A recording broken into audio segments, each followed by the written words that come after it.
창세기 16장 1절부터 16절 말씀. 아브람의 아내 사레는 출산하지 못하였고 그에게 한 여종이 있으니 애굽 사람이요 이름은 하갈이라. 사레가 아브람에게 이르되 여호와께서 내 출산을 허락하지 아니하셨으니 원하건대 내 여종에게 들어가라. 내가 혹 그로 말미암아 자녀를 얻을까 하노라 하매 아브람이 사레의 말을 들으니라. 아브람의 아내 사레가 그 여종 애굽 사람 하갈을 데려다가 그 남편 아브람에게 첩으로 준 때는 아브람이 가나안 땅에 거주한 지 10년 후였더라. 아브람이 하갈과 동침하였더니 하갈이 임신하매 그가 자기의 임신함을 알고 그의 여주인을 멸시한지라.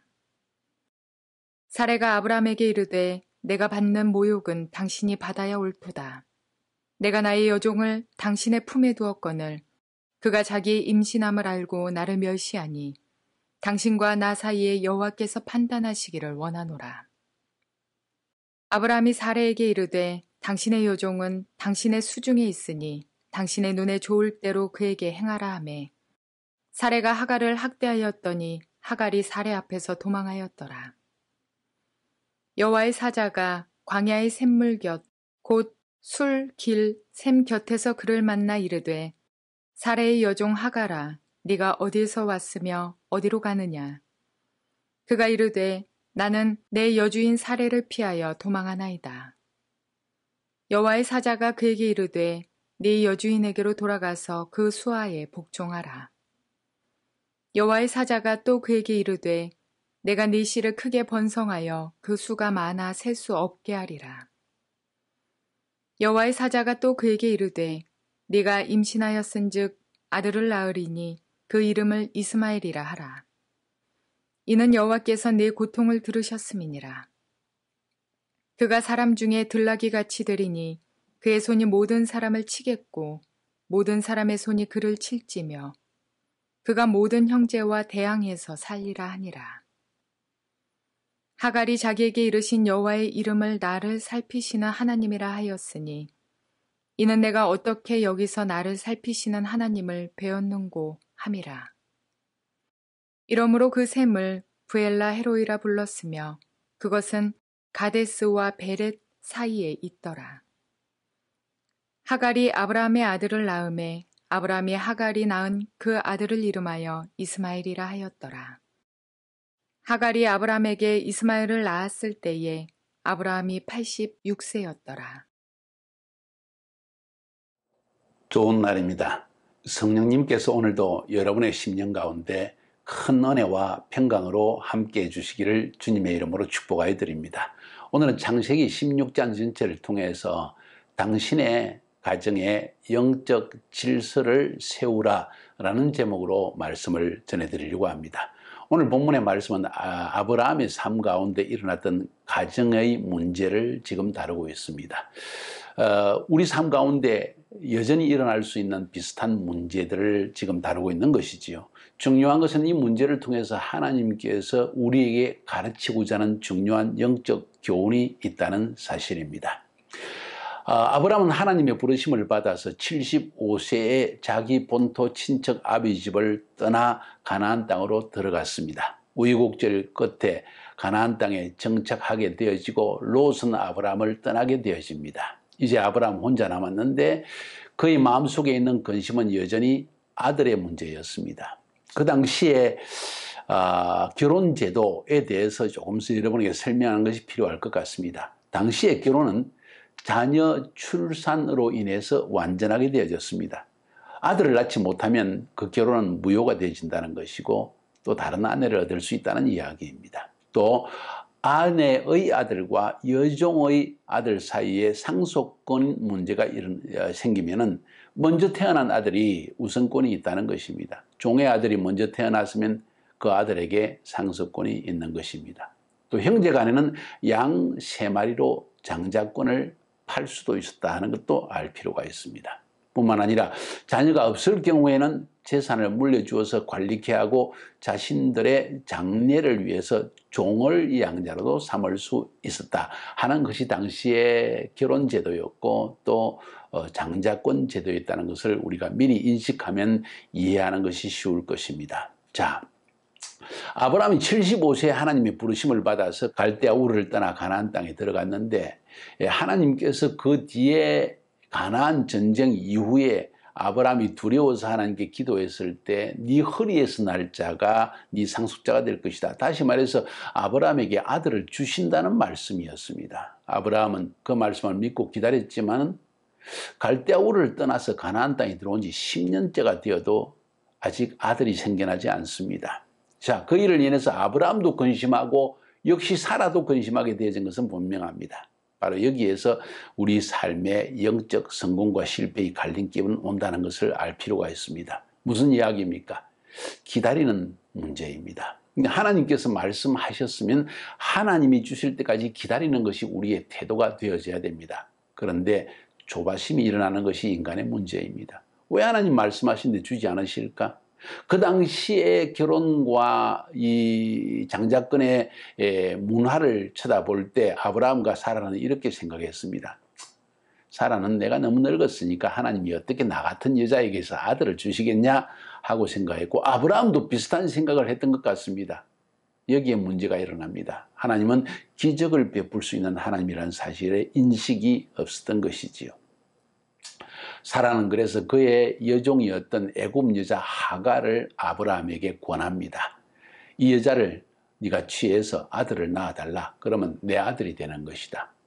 사레의 여종이 낳아준 아들은 사레의 아들이 되는 것이고 이렇게 해서 상속자를 얻기 원했던 것입니다. 아브라함이 그 이야기를 들어보니까 That's not bad idea.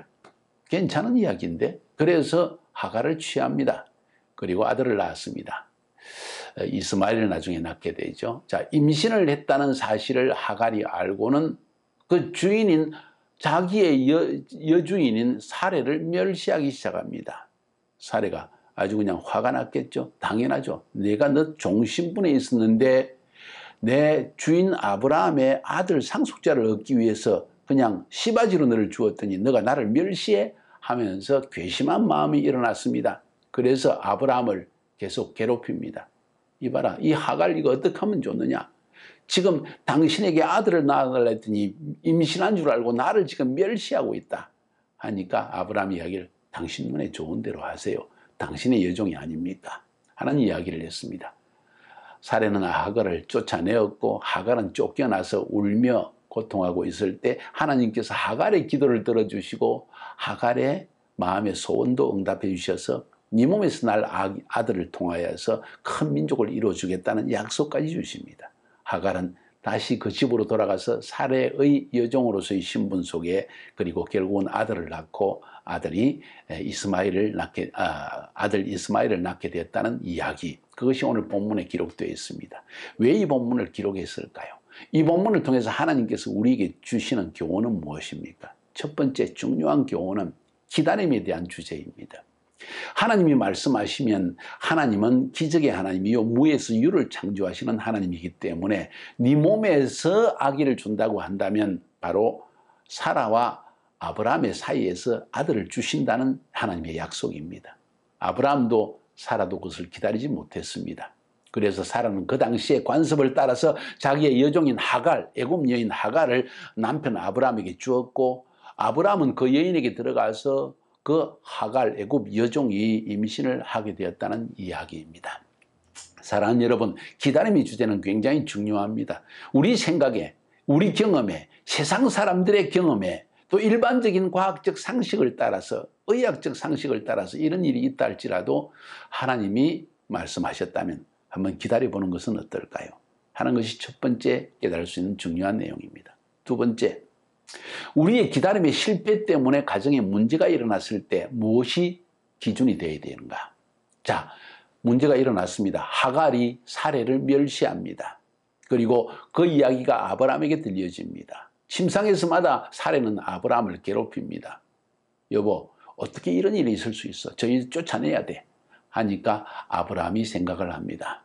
그래도 내 몸에 씨를 낳았는데 쫓아낼 수 있을까 하는 마음이 들지 않았겠습니까? 자, 그러나 여기서 아브라함의 태도는 분명했습니다. 당신의 여종이니 당신 눈에 좋은 대로 하십시오. 마치 어찌 보면 남자가 비굴하게 여자의 말을 듣고 정말 애매하고 참으로 약한 여종을 쫓아내는 것처럼 보여질 수 있습니다. 이것을 통해서 왜 하나님께서 이런 일을 행하게 하실까요? 왜 아브라함은 이런 결정을 내렸을까요?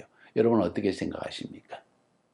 바로 오늘 본문의 중요한 이야기는 하나님께서 가정 안에 영적 권위 질서를 세우는 것을 더 중요시 여긴다는 사실을 알 수가 있습니다. 아브라함은 사레가 그의 본처이요 하가는 여종으로서 시바지로서 아들을 낳아주는 신분으로 그 당시에 들어왔다는 사실을 분명히 알고 있었고, 아브라함은 가정의 영적 질서를 바로 세우기 원했던 것입니다. 그래서 사레가 결정하는 대로 그것을 따라주기를 원했던 것입니다. 단순히 하갈이란 힘없는 사람을 쫓아내는 데 동의한 연약하고 비굴한 남자의 모습이 아니라 가정의 영적 질서를 바로 세우는 모습입니다. 우리가 하나님 안에서 하나님이 주신 가정 질서를 바로 세워나가면 그 다음에 하나님은 자신이 하실 일을 행하신다는 것을 오늘 본문을 통해서 또 보여주고 있습니다. 사레는 결국 하갈을 쫓아내었고 하갈은 멀리 남방으로 도망을 가게 되어집니다. 그리고 한 우물가에서 슬피 울면서 여호와 하나님께 기도했을 때 하나님께서 하갈의 눈물을 보시고 기도를 들어주십니다. 하갈도 생각해보면 억울하지 않습니까? 하나님께서 해결해 주십니다. 사레가 아브라함에게 해준 것이 아니라 아브라함은 가정 안에 영적 질서를 세우는 것이 먼저 그가 해야 할 일입니다. 그러나 그렇게 하다 보니까 힘없고 어려운 하갈, 여종이었던 하갈은 애매하게 고난을 당하게 됩니다. 자기 여주인은 사레의 명령 때문에 할 수 없이 들어가서 아기를 낳았는데, 아기를 임신했는데 임신한 사실 때문에 자기는 쫓겨났다고 생각하는 거예요. 자기의 여주인 사레를 멸시했다는 생각은 하지 못하는 것이 인간의 심정이지요. 내가 주인의 몸에 아기를 임신했다고 해서 나를 쫓아내는구나, 멸시를 당하는구나, 이렇게 오히려 하갈은 생각했을 것입니다. 슬피하며 애통하며 하나님께 옵니다. 그랬을 때 하나님께서 하갈의 마음도 위로해 주십니다. 이것이 하나님이십니다. 그리고 그에게 네 몸에서 아기가 태어날 것인데 그 아들이 한 민족을 이루고 큰 민족을 이루게 될 것이다 하는 약속을 또 주셨다는 이야기입니다. 하갈은 하나님의 위로를 받아서, 사람의 위로가 아니라 하나님의 위로를 받아서 다시 자기 여주인은 사레에게 돌아왔고 결국 그 몸에서 이스마엘이라는 아들을 낳게 되었다는 것입니다. 자, 여기서 두 가지의 중요한 교훈을 우리는 얻게 됩니다. 한 가지는 기다림의 주제이고 두 번째는 가정의 영적 질서라는 주제입니다.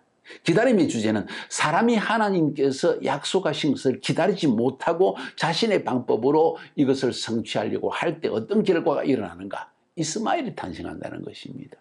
이 사실 때문에 아브라함의 집안에 이스마엘이 태어남을 인해서 우리 역사를 통해서 알지 않습니까? 그 뒤에 아람 민족, 수많은 이 유대인들과 갈등을 일으키고 지금까지 분쟁을 만들어내는 일이 사실은 아브라함이 기다리지 못하는 일 때문에, 사라가 기다리지 못하는 일 때문에 일어났다는 사실을 인식한다면 우리 삶에도 동일한 어려움이 일어날 때 하나님 앞에 기다리는 태도가 너무너무 중요하다. 내가 생각에 이게 옳은 것 같고 내가 생각에 이것이 바른 것 같고, 그렇지만은 하나님이 아직 안 주시니까 우리가 이렇게 해야 되는 게 아니냐 하고 말할 수 있겠지만은 잠깐 기다리세요. 하나님이 주신다고 하시면 하나님이 하시게 해야 되지 않을까요?